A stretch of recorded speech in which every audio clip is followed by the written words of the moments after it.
Une jeune femme a dû se disqualifier d'une compétition d'escrime pour ne pas avoir à se battre contre un homme. L'idéologie LGBTQIA+, a encore fait une victime. Redmond Sullivan, un escrimeur au palmarès loin d'être impressionnant dans sa catégorie, a changé de catégorie pour concourir chez les femmes à partir de 2024. En effet, on voit que sur 4 compétitions, il n'a eu qu'une médaille de bronze dans la catégorie homme et est arrivé pour les autres compétitions entre la 5e et la 8e place. Mais depuis 2024, alors qu'il a commencé à concourir chez les femmes, il a remporté 2 médailles d'or sur 2 compétitions.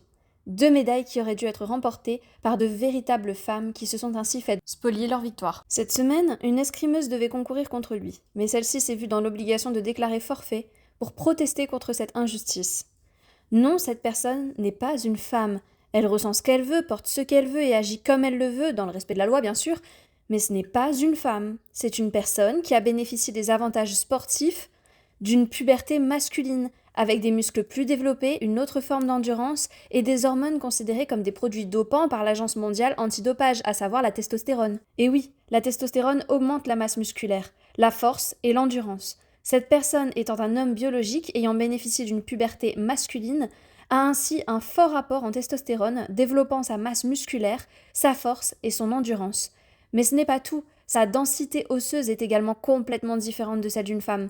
Il est plus résistant, plus lourd, plus dense, plus solide et plus grand. Tout cela présente non seulement des avantages en compétition, mais également des dangers dans les sports de contact comme l'escrime ou la boxe.